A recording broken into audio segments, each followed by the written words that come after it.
শীতে বাড়ছে রোটাভাইরাস সহ নানা ব্যাকটেরিয়াজনিত ডায়রিয়ার সংক্রমণ। সবচেয়ে বেশি আক্রান্ত হচ্ছে শিশুরা। পরিসংখ্যান বলছে শীতকালীন ভাইরাসজনিত ডায়রিয়ায় আক্রান্তদের ৭০ থেকে ৮০% ৫ বছরের কম বয়সী শিশু।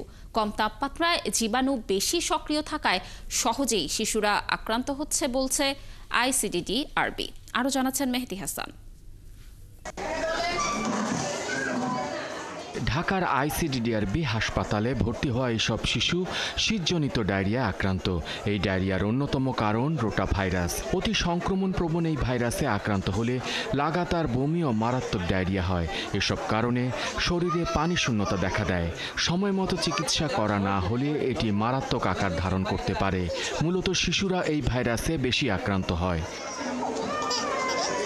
ঢাকার বাইরে এই রোগে আক্রান্ত রোগীর সংখ্যাই বেশি। ঢাকা সহ সারা দেশ থেকে প্রতিদিন ৭০০রও বেশি রোগী আসছে ICDD-RBতে।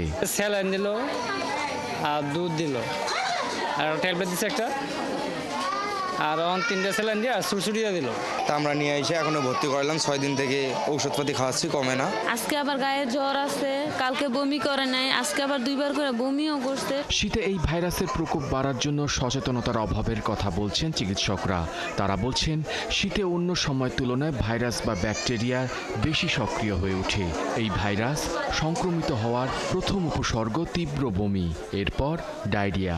যদি বাচ্চার একটানা অনেক জ্বর থাকে, বাচ্চা যদি একদম নেতিয়ে যায়, মানে সে কিছুই খাবার করতে পারছে না, হ্যাঁ, পানি শূন্যতা যদি ডেভেলপ করে, তারপর হলো বাচ্চা যদি পায়খানাতে রক্ত যায়, রোটাভাইরাসে সাধারণত রক্ত যায় না, হ্যাঁ, তাহলে যদি রক্ত যায় তাহলে বুঝতে হবে অন্য কোনো ডায়রিয়া আক্রান্ত হয়েছে। তাহলে সেই ক্ষেত্রে অবশ্যই চিকিৎসকের শরণাপন্ন হবে। বয়স অনুযায়ী নির্ধারিত মাত্রায় স্যালাইন গ্রহণ করলেই রোটাভাইরাস মুক্ত হওয়া যায়। তাই বয়স অনুযায়ী খাবার স্যালাইনের মাত্রা জানা জরুরি বলছেন চিকিৎসকরা। মেহেদি হাসান, ৭১, ঢাকা।